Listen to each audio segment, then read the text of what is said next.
si rien ne change? Il faudrait 33 ans pour atteindre la parité dans les instances de décision. Il est temps d'aller plus vite. Accélérons le mouvement. Assises de la parité, le 28 juin 2022. Inscrivez-vous sur assise-parité.com.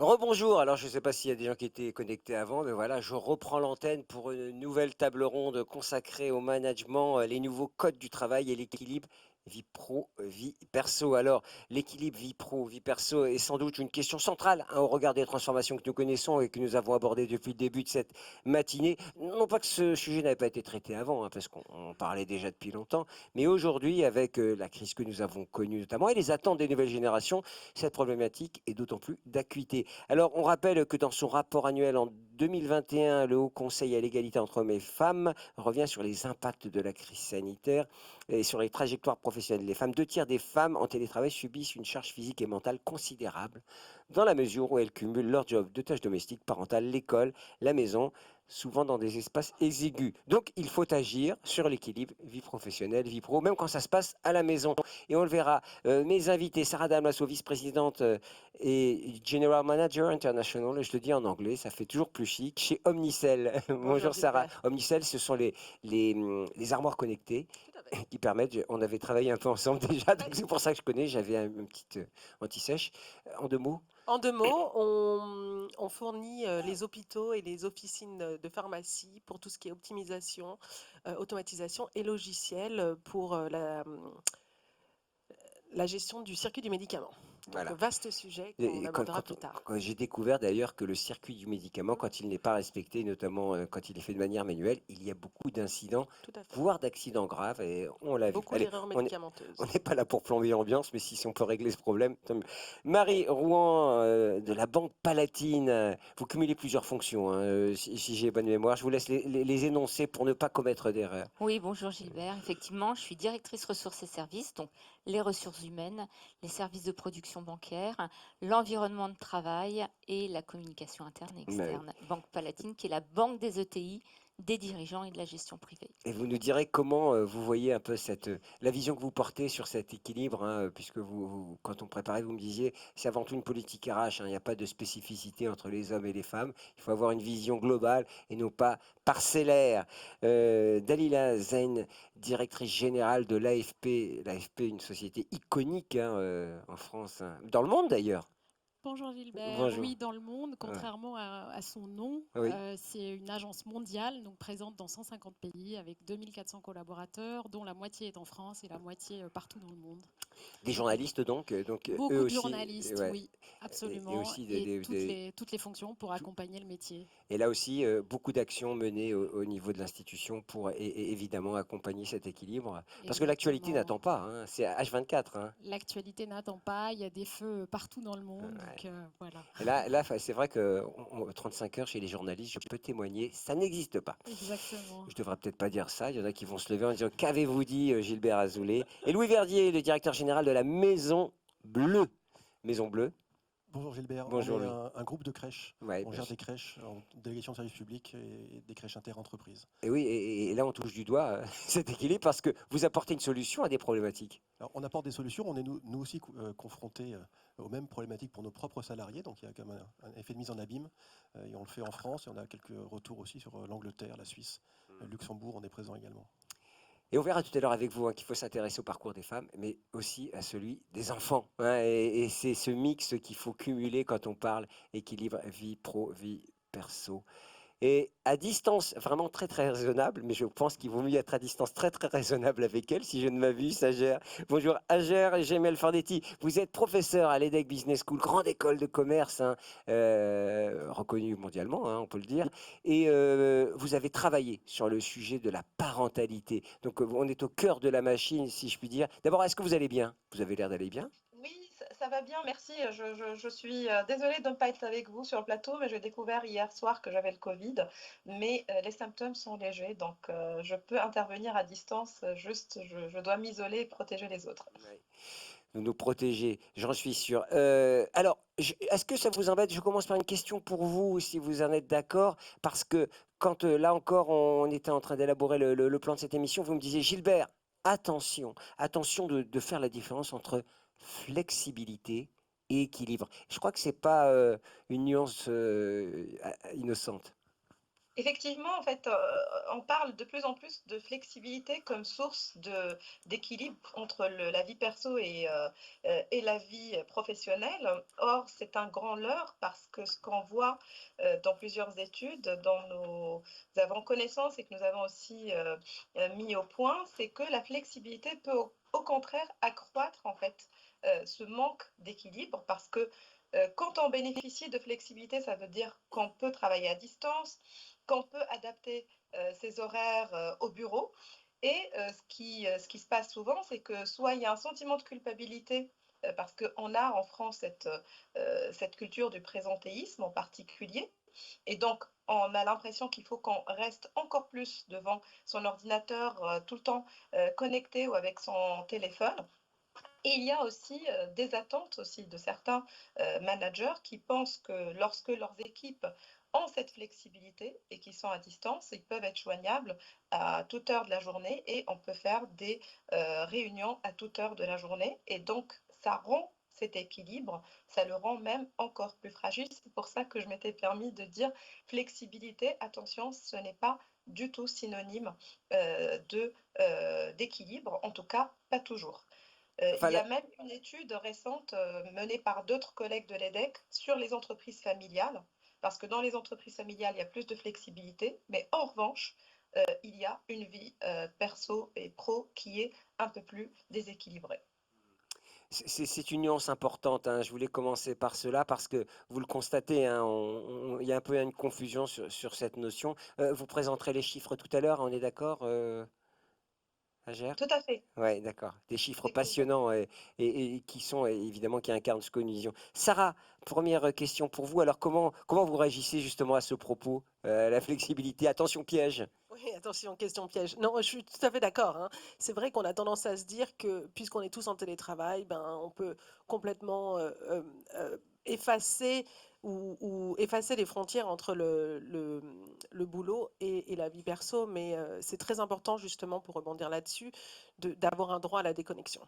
Donc nous, chez Omnicell, on a mis en place une charte de la déconnexion qui, bon, évidemment, ce sont des guidelines, hein, tout le monde est libre de les suivre ou de ne pas les suivre, mais en tout cas, on essaye d'implémenter des règles de bon usage de tous nos outils numériques et de faire en sorte qu'on ne demande pas des réunions à 20h le soir, à 8h du matin, quand on sait que c'est l'heure pour accompagner les enfants à l'école, etc. Donc oui, effectivement, il y a un vrai problème. Il faut vraiment mettre des règles, hein, et des frontières beaucoup Est-ce que plus vous limitées. formalisez cette notion équilibre vie perso, vie pro? Est-ce que c'est quelque chose qui apparaît comme ça dans votre organisation? Alors, c'est quelque chose dont on parle beaucoup, parce on fait beaucoup d'enquêtes de satisfaction en interne pour savoir quel est le bien-être de nos employés. Et c'est vraiment quelque chose qui ressort beaucoup, notamment suite au Covid et le passage de tout le monde en télétravail. Il y a eu vraiment une ampleur beaucoup sur ce sujet-là. Et il a dû, en réponse à cette enquête où tout le monde se plaignait justement de ce problème d'équilibre, pas forcément de pression, parce que les managers n'avaient pas l'impression de mettre la pression, mais toutefois quelque chose de ressenti par les employés, d'être disponible H24. Il a été nécessaire de réexpliquer quelles étaient les règles. Et je pense que quand les managers le disent, et qui montrent l'exemple, de ne pas envoyer des emails tard le soir, de ne pas envoyer d'autres ou très tôt le matin, ou de ne pas organiser de réunion, bah, du coup, on commence à atteindre ou à tendre vers quelque chose d'un peu plus équilibré. Mais je pense aussi que chacun doit d'abord montrer l'exemple, mais aussi Être responsable. être responsable. Ouais, Donc c'est moi, ça. par exemple, je veux dîner avec mes enfants tous les soirs, donc je bloque mon calendrier.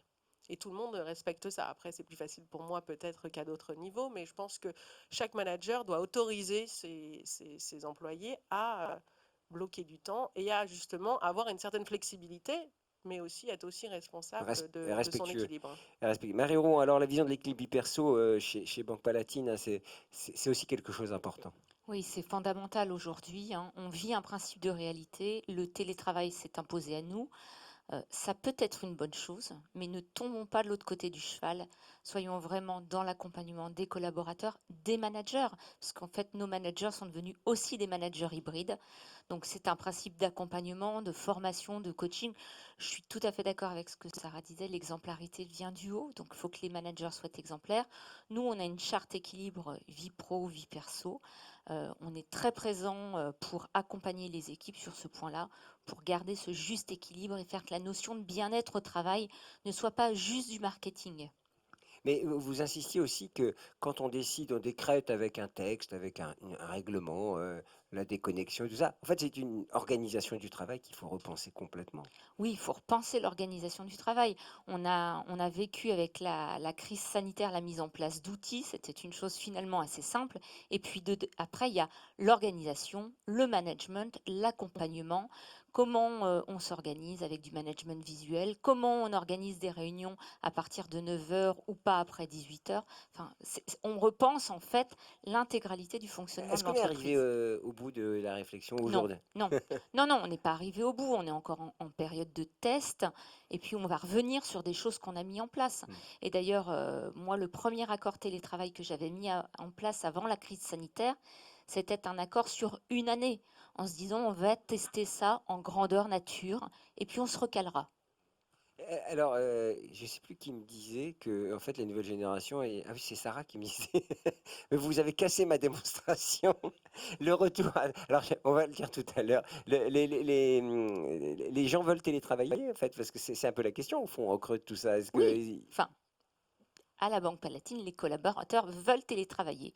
Mon propos, c'est de dire oui, télétravail, ne tombons pas de l'autre côté du cheval, parce que le télétravail, il y a l'hyperconnexion, il y a le distanciel qui ne crée pas de cohésion et autres.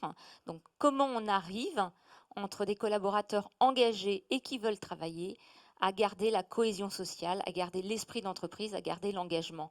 Et c'est des réglages qu'on doit faire au quotidien. Ouais. Dalila, c'est vrai que l'engagement, c'est quand même le cœur de la machine, hein. Quand on est dans une entreprise, avoir des collaborateurs engagés, c'est quand même le gage de succès. Justement, comment on maintient ça? Parce que vous avez mené plusieurs actions, hein, dans ce domaine chez vous. Comment justement vous avez adressé ce sujet? Le sujet de l'engagement, en fait, il faut que les collaborateurs sentent qu'on se préoccupe justement de leur équilibre. Et je pense au plus haut niveau de l'entreprise. C'est la question posée aujourd'hui dans le débat, elle porte beaucoup le poids du succès du travail hybride sur les managers, mais je pense que c'est aussi un peu une erreur. Ils ont été la cheville ouvrière, bien sûr, de la période de la pandémie. Pour certains, ils ont eu une énorme charge mentale, charge de travail. Et je pense que c'est illusoire de penser que on a besoin de super managers dotés de super pouvoirs qui vont régler tous les problèmes. Je pense qu'il faut que l'entreprise se mouille. Qu'elle définisse une politique d'entreprise, justement, et qu'elle se mouille au plus haut niveau de l'organisation. Donc, ça veut dire quoi, se mouiller au plus haut niveau de l'organisation? Ça veut dire s'engager. Donc, nous, on vient de signer avec nos partenaires sociaux un accord qualité de vie au travail et égalité professionnelle. Le travail à distance a été évidemment au cœur du débat. Et pour ma part, en tout cas, je trouve que le travail à distance, c'est un énorme actif pour les entreprises. Et donc, justement, il faut qu'on se dote de moyens pour que ça se passe bien. Et un des Comment on moyens, fixe c'est la de jauge? s'engager, Comment c'est justement. c'est un jour, c'est 2 jours, c'est 3 jours, c'est à la discrétion du manager? Non. Comment on fixe non, et comment justement on fixe la bonne jauge dans ce En domaine? fait, justement, il faut un cadre. Et le cadre, par exemple, à l'AFP, c'est de dire qu'on peut aller jusqu'à 2 jours. Déjà, c'est pas obligatoire, bien sûr. Ceux qui ne trouvent pas leur compte dans le Oui, c'est ça. télétravail ne sont pas obligés de faire du Sarah. télétravail. On n'a pas d'économie de mètres carrés ou de choses associées. Donc, c'est Ça un peut être une choix question, personnel. après tout, hein, vu le prix du mètre carré à Paris. À l'AFP, c'est pas ça. Chacun a le choix ou pas d'être en télétravail. Par contre, il faut pouvoir mettre en place tout ce qu'il faut pour que chaque personne qui a envie d'être en télétravail le vive bien. Et les Voilà. jeunes journalistes qui arrivent chez vous ou pas, d'ailleurs, ils vous disent, il y a du télétravail, parce que je crois que c'est Chez nous, il y a à peu près 85% des collaborateurs qui ont opté pour le télétravail. Alors, un contrepoint juste en une minute, parce que Sarah me disait, alors moi, je suis surpris, les nouvelles générations, ils veulent pas de télétravail, ils veulent travailler dans un bureau. Il est vrai que la semaine dernière, c'est ce que je te racontais plus tôt aujourd'hui, la semaine dernière, on a fait 2 offres à des collaborateurs, enfin, ce qu'on aurait aimé avoir des futurs collaborateurs qui ont été refusés parce que les jobs étaient 100% en télétravail. Ah, mais 100%, c'est beaucoup quand même. Alors, nous, on a trouvé chez Omnicell que l'avantage du télétravail, ça nous permettait d'embaucher plus de talents et plus de femmes, pas forcément à Paris, pas forcément là Bien où on sûr. a un bureau. En revanche, ce qu'on a mis en place, et qu'on a peut-être mal expliqué dans le cas présent, c'est qu'une fois par trimestre, on organise une semaine où tout le monde se rencontre. Et puis, on organise un certain nombre. Juste, c'était des hommes ou des femmes qui postulaient? On a eu une femme et un homme. Ah oui, Donc, en l'occurrence, 50-50. 50-50. Donc il n'y a pas de vérité.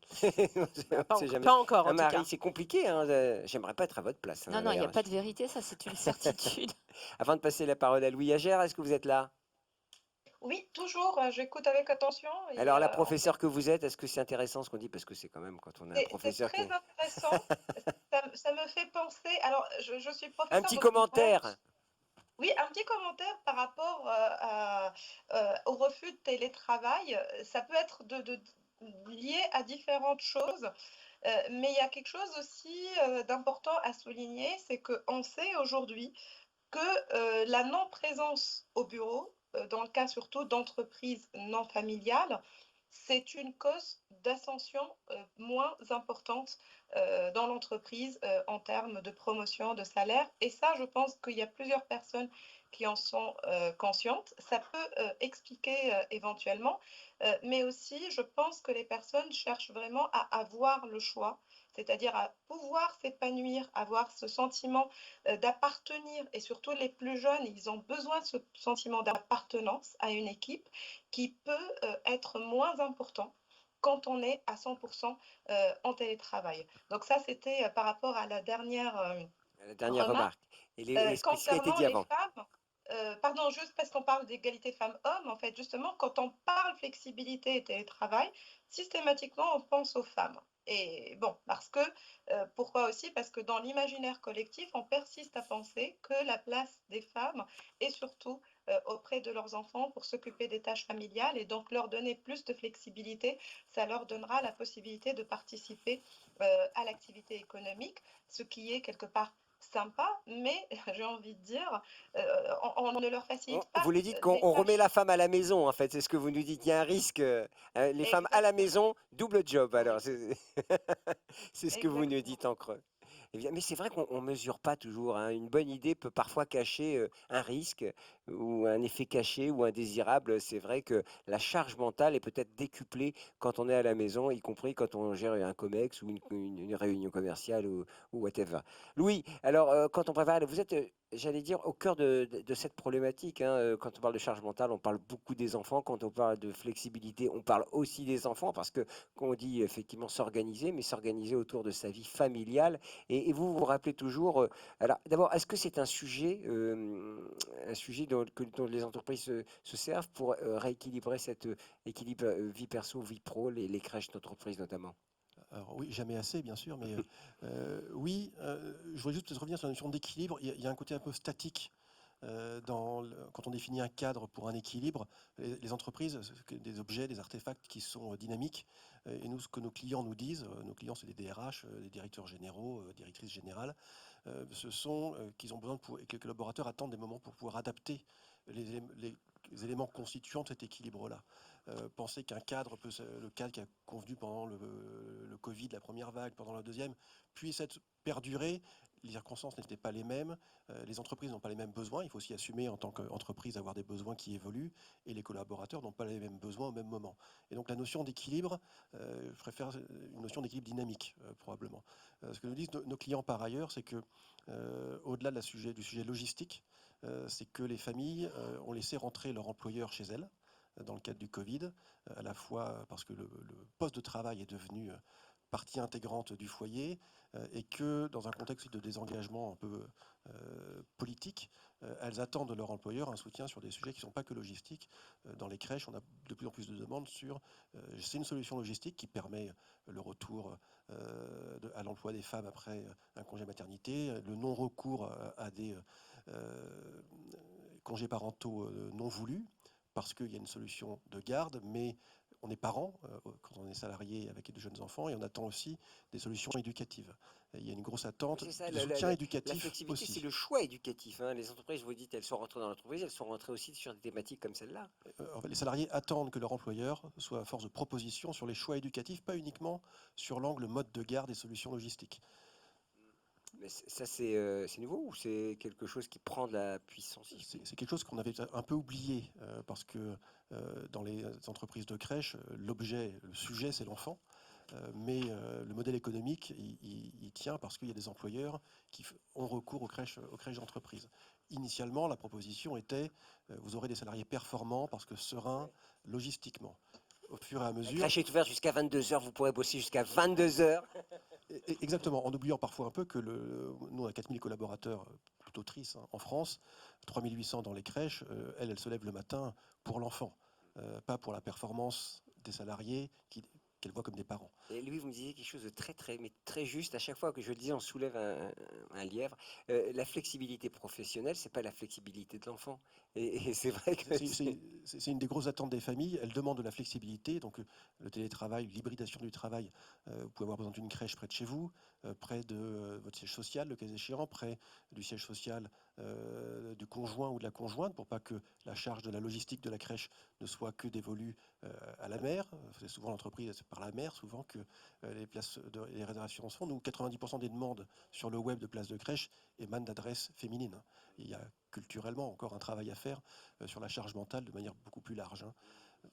Alors, un mot, une question. Sarah, vous vouliez ajouter quelque chose sur ce thème? Comment ça se passe dans votre organisation? 450 collaborateurs, c'est ça, chez Omnicell France, de mon souvenir? Alors, j'aimerais beaucoup qu'on soit 450 en France. On est 450 en Europe. En Europe, pardonnez-moi. On est 80 aujourd'hui en France, mais on augmente chaque Comment ça année. se passe? Donc, Alors, juste concrètement, ça veut dire quoi quand on met en place un accord, quand on met en place cet équilibre, quand on l'impose à tout le monde, on le propose à tout le on monde? le propose à tout le monde. Après, encore, chacun est libre de faire ce qu'il veut. Mais comme on disait, c'était un travail d'abord d'écoute de nos employés, de discussion avec le comité d'entreprise pour savoir quelles sont les différentes choses qu'on pouvait mettre en place. Donc la première chose qu'on a mis en place, vous avez dit que le poste de travail est maintenant au cœur du foyer. Donc déjà, premièrement, c'est s'assurer que tous nos collaborateurs ont un bon poste de travail. Donc évidemment, l'entreprise donne je sais pas comment on appelle ça, une dotation Ouais. par mois à chaque employé, mais en plus de ça, on a équipé tout le monde de double écran, de chaises ergonomiques, etc., en espérant que chacun puisse avoir une place dédiée dans son appartement ou dans sa maison. On se rend compte aussi que, je parlais tout à l'heure d'avoir des gens en télétravail plutôt en province et pas forcément à Paris, où les maisons sont plus grandes, où c'est plus facile souvent d'avoir ce genre de choses. Mais en plus de ça, pour en revenir à ce qu'on disait juste avant, on a mis en place une charte du bon usage du numérique, avec un certain nombre de recommandations. C'est pas que numérique, en fait, quand on parle d'équilibre vie pro, vie perso. Je suis d'accord avec vous, Sarah, et je ne vous contredis pas, en tout cas en Non, bien sûr public. que non. Mais c'est vrai que c'est pas simplement dire on n'écrit pas entre 6h et 5h du matin, mais c'est aussi autre chose. Ça change profondément. Je parlais d'organisation avec Marie tout à l'heure, mais ça change profondément la perception qu'on a de l'organisation du travail aussi. Tout à fait. Bon, nous, on a quand même un certain nombre de nos employés qui sont sur la route. On a des vendeurs, on a des techniciens, etc. Donc, le télétravail était déjà implémenté en amont. C'est sûr que la crise sanitaire a mis d'autres choses en place. Maintenant, il a fallu aussi qu'on s'adapte des choses. Par exemple, je pense que tous les employés connaissent mes enfants. Parce qu'à 18h, quand ils rentrent à la maison, ils viennent dire bonjour à leur mère. Ouais, et donc, du coup, c'est toléré, chose qui n'aurait probablement pas été il y a quelques années. Je connais aussi les enfants de la plupart de mes collaborateurs comme ça. On dit bonjour, etc. Ils participent d'une façon ou d'une autre à certaines réunions. Il y a ça, mais il y a aussi... Je crois qu'on parle de bienveillance, là, en fait, d'écoute, bienveillance, ouais. compréhension. Voilà, je crois que le collaborateur, c'est toute sa diversité. C'est ça que ça va peut-être Ouais. renforcer. Bon, malheureusement, c'est vrai que ça efface un peu les frontières dont Oui, on parlait tout à l'heure, donc je suis pas sûre que ce soit bien. c'est encore vous le boss, hein, comme dirait. C'est ce que vous, quand vous en parlez. Mais bon, peut-être que le fait qu'ils voient que mes enfants sont tolérés à l'écran, Bah oui, etc. oui. Après, là, il y a aussi la question de la caméra. Est-ce qu'on oblige à Ah ouais, mettre la ça. caméra ou pas? Ça, c'est un Marie autre débat. me regarde pour. Je crois qu'elle a envie de commenter tout ce qui est dit, évidemment, parce que quand on met en place, moi j'aimerais. Alors, Banque Palatine, c'est un peu plus de monde. Et le ruissellement par le management est essentiel, hein, et je crois que l'organisation et comment ça se passe concrètement, c'est important de mesurer cette dimension. Non, mais j'écoutais attentivement ce que disait Sarah parce qu'effectivement, cette notion de bienveillance, elle est importante. Et moi, je parle de management du care, mais c'est un peu ça quand même. C'est vrai que très très vite, on a accompagné nos managers et nos collaborateurs à comment fonctionner en télétravail, quels étaient les bons codes pour justement éviter de tomber dans ces travers de l'hyperconnexion, du distanciel où plus personne se connaît, plus personne a envie de travailler ensemble. Et c'est vrai que le management, on les a formés au management à distance, on les a formés à l'intelligence émotionnelle, parce qu'on ne ressent pas les mêmes choses quand on est à distance que quand on est en présentiel. Les signaux faibles, on les voit beaucoup moins à distance que quand on est en présentiel. Et puis, on a fait aussi des formations de manager, leader coach, pour prendre le temps d'accompagner ses collaborateurs, d'être dans l'écoute. Et tout ça, bien sûr, au service de l'efficacité. Parce que la bienveillance doit aussi s'accompagner d'efficacité.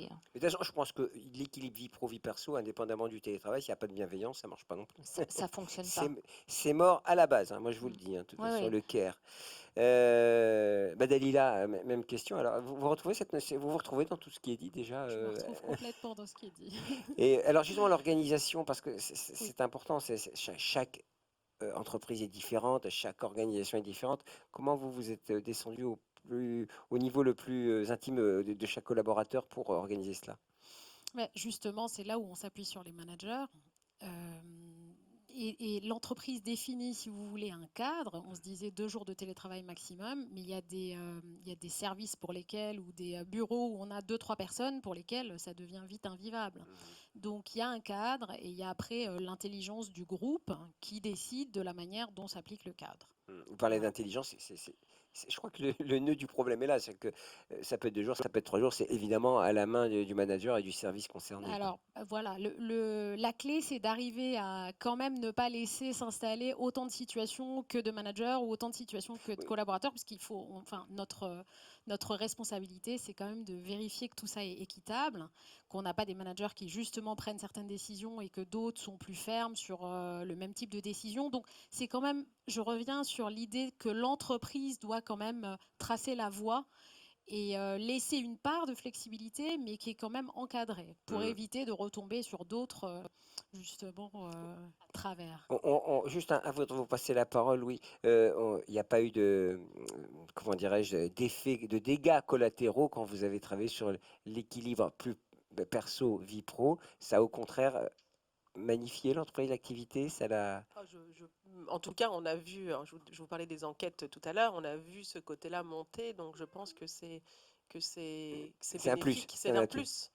Marie, même. Oui, bon, on écoute ce que les collaborateurs nous disent et on essaye de s'adapter. Ouais. tout le Non, mais temps. ce que je veux dire en termes de performance, il n'y a pas eu de. Non, du tout. L'info Absolument était pas. toujours de qualité à l'AFP après l'accord. Incroyable. Dès le Toujours premier jour. on board sur l'information. Encore un mot, Dalila, ou Oui, un mot peut-être pour dire que justement, il y a 2 volets. Il y a le volet prévention et il y a le volet comment on utilise le travail à distance pour motiver. Le volet prévention, il est clé pour justement tous les risques qu'on peut associer autour du travail à distance, la perte des frontières vie personnelle, vie pro. Donc il y a quand même, l'entreprise doit s'organiser pour pouvoir détecter les signaux faibles à distance en plus. Oui, à distance, mais il y a des solutions qui existent et surtout offrir des outils aux collaborateurs justement de prévention des risques psychosociaux. Donc l'AFP, notamment pendant la crise, a déployé un programme qui concerne tous ses collaborateurs. Il y a n'importe quel collaborateur de l'AFP dans n'importe quelle langue peut avoir accès à un psychologue. Parce qu'on a traversé tous des périodes extrêmement difficiles et on a beau mettre tous les systèmes de prévention possibles, il y a des collaborateurs qui à un moment donné se retrouvent en situation d'avoir besoin. Donc ça c'est le volet prévention, et il y a le volet comment utiliser le travail à distance comme outil de motivation, ou en tout cas pour coller parfois à des situations que traverse le collaborateur. Et là, dans le nouvel accord de l'AFP, on a prévu des dispositifs pour du télétravail quand à un stade avancé de la grossesse, quand il y a une parentalité quand on est parent d'enfants en situation de handicap, quand on a ponctuellement des problèmes pour se déplacer, quand on va en accompagnement de la période de pré-retraite aussi, l'année avant la retraite, pour pouvoir Décrocher doucement. décrocher en douceur. Ça veut dire qu'on réévalue à la hausse par rapport au cadre des 2 jours. On peut aller plus loin sur des périodes données pour accompagner un collaborateur. Je le dis à Marie, un commentaire, je vous voyais. Non, je suis tout à fait d'accord avec ce qui est dit. C'est vrai que il faut accompagner. Moi, je vois, on a mis en place les formations concilier la vie professionnelle et la vie privée. C'était essentiel. Au départ, les collaborateurs nous regardaient avec des gros yeux, mais c'était essentiel pour vraiment ne pas tomber dans les travers du télétravail. Et puis tout l'accompagnement qui est fait sur le télétravail en fonction des situations, là aussi, elle est essentielle. Je dis toujours dans l'entreprise, c'est la symétrie des attentions. On met vraiment des choses sur mesure pour nos clients. Il faut qu'on puisse les mettre sur mesure pour nos collaborateurs également. Louis nous fera un commentaire juste après Agère. Est-ce que vous êtes toujours là? Oui, toujours. Comment ça fait d'ailleurs de faire une conférence à distance? J'ai jamais posé, j'en ai fait plein d'ailleurs, mais c'est la première fois que je pose la question. Est-ce que vous vous sentez Alors, avec nous? je me sens totalement avec vous, j'écoute. Peut-être que vous me voyez moins forcément, mais en toute sincérité, j'aurais préféré être avec vous, mais ça se passe très Alors un bien. petit Donc, commentaire vu d'en haut, si je puis dire, puisque vous êtes un peu éloigné de nous et vous pouvez peut-être un peu prendre du recul sur ce qui a été dit.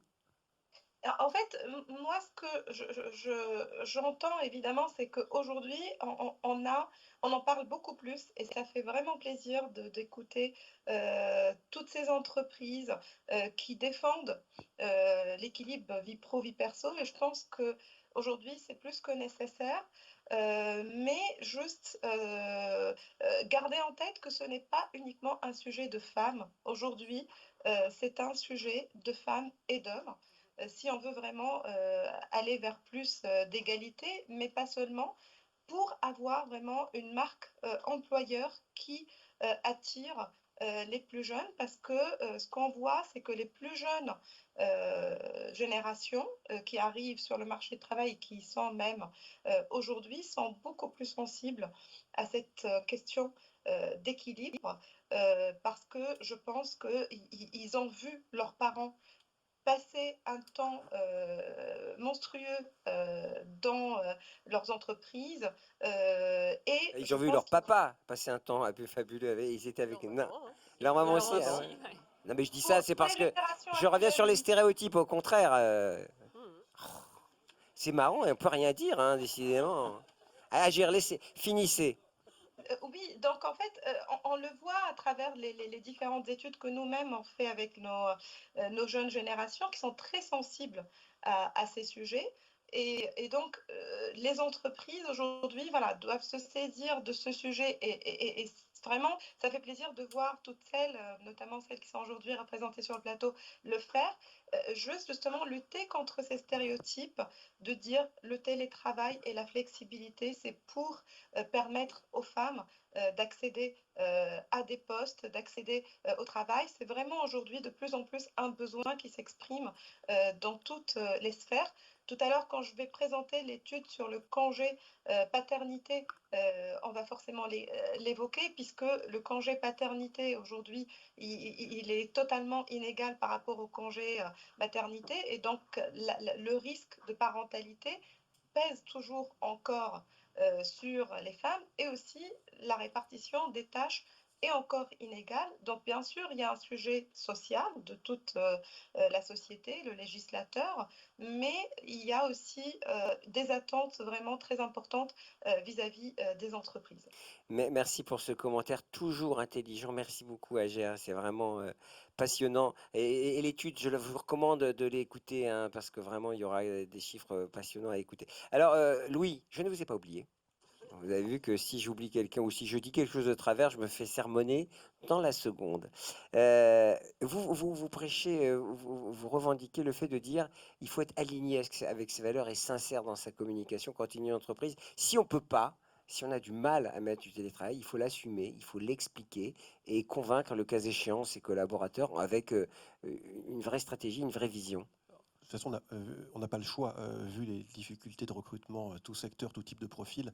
Le marché s'impose quelque part, hein, sur le sujet de la sincérité et de l'accord avec ce qu'on est, ce qu'on dit. Je veux juste faire peut-être une remarque sur ce que nous remontent nos clients sur les sujets de télétravail. Et nous, on l'a vu aussi en interne, on a 90% de nos salariés qui ne peuvent pas télétravailler, puisque dans les crèches, c'est un travail... pour que tout le monde puisse télétravailler ou puisse avoir une flexibilité plus forte, il faut que d'autres, essentiellement des femmes, hein, acceptent des formes de travail qui sont plus ouvrières, puisqu'on est sur du travail posté, avec des horaires, avec un emplacement physique. Et donc on a eu beaucoup de clients qui sont dans la même situation, qui ont à gérer des populations mixtes, et qui voient maintenant, notamment par les partenaires sociaux, remonter une forme d'attente que les salariés qui n'ont pas été concernés depuis 2 ans par cette hybridation du travail fassent aussi l'objet d'attention, et que c'est pas parce que on n'est pas télétravaillable que le top management, les équipes RH, la direction ne doit pas considérer l'évolution du travail par ailleurs. Et ça, c'est beaucoup remonté des échanges avec nos clients.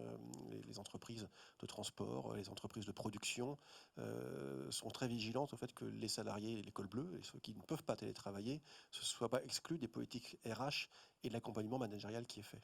Ce sont les jobs postés, hein, c'est compliqué de les exclure. Vous voulez dire un mot, ça? Je voulais juste revenir, je pense effectivement qu'on n'y pense pas suffisamment.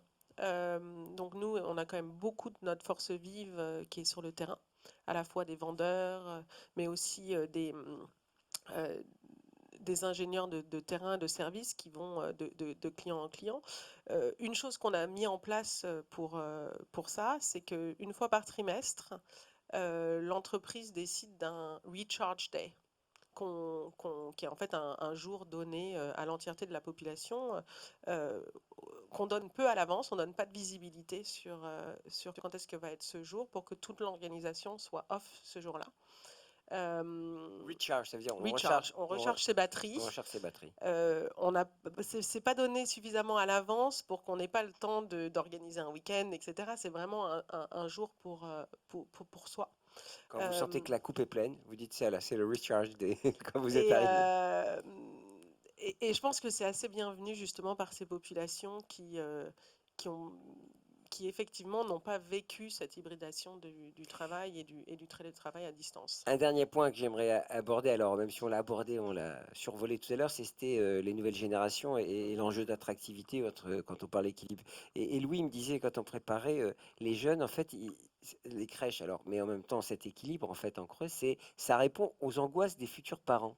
Et c'est vrai que les jeunes, quand ils arrivent, ils se positionnent déjà comme futurs parents. Est-ce que je pourrais m'investir dans un projet de long terme? Oui, et puis ça a été mentionné, le fait d'être exemplaire et d'avoir des actes très concrets, très réels, qu'on comprend pour l'après. Ça a été dit à la table ronde précédente. Au-delà des rôles modèles, c'est quoi les modèles organisationnels auxquels on croit quand on vient candidater à une entreprise? La crèche, c'est quelque chose de très concret. On y a été soi-même parfois. On a des gens autour de nous qui ont des enfants. On en voit dans la rue. C'est quelque chose de réel. Et il y a malheureusement un déficit tel qu'on sait, notamment dans les grandes villes, que c'est, avant même d'être parent, la première source de stress des futures familles. Et donc en tant qu'employeur... Je confirme. Alors, en tant qu'employeur, c'est un élément, alors évidemment je prêche pour ma paroisse, mais intégrer les sujets de parentalité, c'est accepter le fait que les salariés viennent aussi comme citoyens, ils viennent aussi comme individus sociaux, et ils ne sont pas uniquement avec un CV et des compétences, ils viennent comme ils sont, comme pour reprendre une expression célèbre. Et c'est à nous, en tant qu'employeurs, de les accueillir comme tels. Ouais. Dalila, alors ces nouvelles générations, alors il faut renouveler les journalistes. Mais, alors, vous allez me dire, il n'y a pas que des journalistes à l'AFP, j'ai bien compris, pardonnez-moi, mais bon, je prêche pour ma paroisse. Et ces nouvelles générations attendent de vous quelque chose, et c'est aussi un enjeu d'attractivité. Je crois qu'on a des entretiens parfois. Moi, j'ai recruté souvent des journalistes, ils ont des exigences, hein, ils attendent. Alors, c'est quoi votre plan alors de formation, mais ça c'est c'est normal, mais aussi plein d'autres atouts que l'entreprise a et que vous devez évidemment équiper. Absolument. En fait, ce qui est important, c'est quand on est journaliste, puisque vous parlez des journalistes, travailler à l'AFP en soi, c'est une énorme attractivité. Mais c'est pas pour ça justement que l'entreprise ne doit pas arranger le reste en fait. Et notamment sur la parentalité, nous, c'est un sujet qui nous tient énormément à cœur. Donc le nombre de crèches qu'on cofinance avec le CSE a augmenté. On est à peu près 1%. Je ne sais pas si c'est un bon ratio de notre effectif. Là, vous C'est mettez pas un assez. risque, hein, vous prenez un risque. J'aime bien Dites ça. oui. J'ai des équipes commerciales dans la salle qui sont venir vous C'est voir bien, juste après. on était en dessous, en tout cas, il y a quelques années. Donc oui, il y a le financement des places de crèche. On Mais il y sent la a... financière hein, chez vous, hein, que vous Oui, êtes pointu sur à les l'euro chiffres, près. à l'euro Ouais, près. ouais, absolument. Mais malgré tout, même si on regarde nos comptes de près, bah, par exemple sur le congé paternité, accueil de l'enfant, puisque Agère en parlait justement, bah, l'AFP finance la totalité. En tout cas, tout ce que la sécurité sociale, les 25 jours, en fait, Ah oui. l'AFP a pris la décision de financer la totalité du maintien de la Ah bah, rémunération. vous allez voir, c'est une agère. Vous êtes apparu à l'écran à ce moment-là comme s'il y avait un appel divin. C'est-à-dire que vous avez traité ce sujet-là. Hein, vous avez démontré notamment que les Français demandent à ce qu'il soit allongé ce congé, comment on dit, paternité, le congé Paternité, accueil de L'accueil l'enfant. d'enfants. Voilà. Effectivement, l'étude justement que nous avons menée montre qu'aujourd'hui, le problème d'indemnisation est un problème qui se pose pour les pères en particulier. Donc, c'est une excellente réponse de la part de l'AFP. Vous mettez combien sur 20 alors? Alors, je donne 20 sur 20. D'accord, bah voilà. Merci. Comme, Parce que mon voisin n'a pas rebondi sur le n'a 1%. pas validé. 1%, ça vaut 20, donc ça aurait été 2%, ça aurait. Voilà. Bon. Encore mieux. Alors, Agir, je suis désolé parce qu'on donne beaucoup de chiffres que vous allez déjà donner tout à l'heure. Hein, je ne vous ai pas dévoilé les éléments qu'on doit donner en exclusivité tout à l'heure, mais évidemment, ça éclaire notre débat, hein, vous imaginez. J'ai compris. Il nous reste 3 minutes. Vous savez, il y a des panneaux comme dans les matchs de boxe qui passent et qui circulent. Alors, c'est un garçon qui me présente le panneau et non pas, comme dans les matchs de boxe, quelqu'un d'autre. Marie, un dernier mot aussi sur cet enjeu d'attractivité. Oui, alors c'est vrai qu'on est confronté au travail hybride, on est confronté à des talents exigeants. Et comment on arrive avec tout ça? Est-ce que parfois ça vous agace un peu? Parce que parfois on me raconte des entretiens un peu avec des jeunes générations qui sont très exigeants, qui font la liste des atouts, enfin de ce qu'ils attendent, des avantages en fait. Non, ça ne m'agace pas. Je me dis que finalement, si demain, dans le monde de l'entreprise, ils sont aussi exigeants Ah oui. sur les tâches qu'on leur confie ou avec les clients, c'est gagné. Vous y voyez comme une exigence par rapport à leur futur job. Sarah, également un mot? Oui, je pense que sur cette attractivité, on n'a pas beaucoup parlé de culture d'entreprise, mais c'est vraiment des questions qui ressortent énormément. Donc, dans quelle culture est-ce que ces jeunes se voient évoluer? Je pense qu'on a parlé pas mal d'authenticité, de dirigeants qui disent ce qu'ils pensent et qui pensent ce qu'ils disent. Et ça, c'est très, très important. Et je pense qu'effectivement, si des leaders comme ceux ici aujourd'hui et d'autres peuvent montrer justement que on est ouvert au sujet et engagé vers un nouveau monde dans le télétravail, une nouvelle Hybridation, oui. hybridation du travail, mais surtout pour en revenir à cette flexibilité et cet équilibre. J'ai bien compris que ce n'est pas tout à fait la même chose. Ah oui. Vie pro et vie perso, ça doit être ancré dans la culture de l'entreprise. C'est ça qui est très important. Merci beaucoup, c'était passionnant encore. Hein. Quelle dentité des échanges hein, aujourd'hui à ces assises de la parité, c'est un vrai plaisir. Et on va aller encore un peu au-delà avec une chercheuse qui a piloté une étude à l'EDEC Business School. Est-ce que vous êtes là, Agère? Oui, je suis là et je suis ravie de partager les résultats. Alors, cher Agère, je vous laisse la scène, si je puis dire. C'est à vous maintenant, pendant 15 minutes, vous allez nous présenter. Vous devez rappeler le titre de l'étude, simplement pour que nos auditeurs puissent savoir de quoi on va parler? Oui, on va parler du congé paternité et d'accueil de l'enfant, le recours, les représentations et les attentes qui y sont associées. Merci Agère, très bonne journée. Merci à tous et à très bientôt. On se retrouve encore dans l'après-midi, hein, pour plein d'échanges. À très bientôt. À très bientôt.